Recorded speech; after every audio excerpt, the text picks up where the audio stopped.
Selepas diviralkan oleh Mak Nor dekat TikTok, kedai ayam gepuk makin tumbuh macam cendawan. Kiri kanan ada kedai ayam gepuk. Pemain paling besar ayam gepuk adalah Ayam Gepuk Pak Gembus. Brand ni bermula di Indonesia pada tahun 2013. Dia masuk Malaysia pada 2017 dan kini dia ada lebih pada 800 outlet dekat Indonesia, dan di Malaysia pula ada 100 outlet. Dia dapat 5 pengiktirafan Malaysia Book of Record termasuk rangkaian ayam gepuk paling besar, dan nilai jualan ayam gepuk tertinggi setahun. Ayam gepuk ni dia main dengan rasa sambal yang sangat-sangat intens, branding lagi moden dan sangat senang viral disebabkan oleh level sambal yang ada. Orang makan pedas, muka merah, ayak mata meleleh, benda tu yang buat engagement tinggi. So sekarang ini persoalannya, adakah ayam gepuk akan jadi semata-mata satu viral ataupun akan jadi habit food yang baru untuk orang Malaysia? So untuk kita comparekan viral ataupun habit food ni, ada 3 kriteria yang perlu kita tengok. Nombor 1 adalah dari segi menu. Menu paling tinggi kita kena bandingkan dengan habit food Malaysia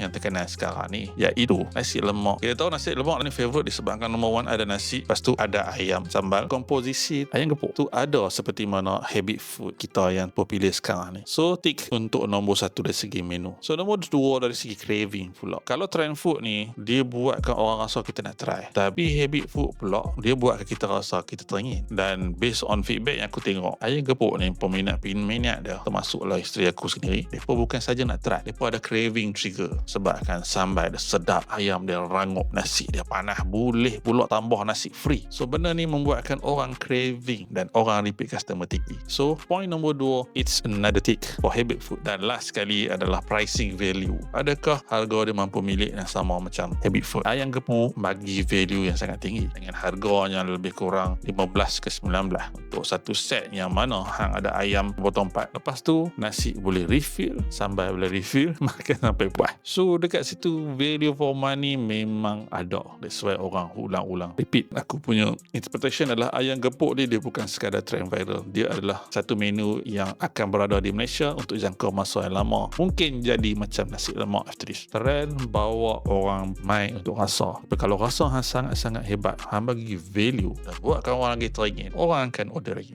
Itu yang ayam gepuk buat kepada penggemar makanan di Malaysia.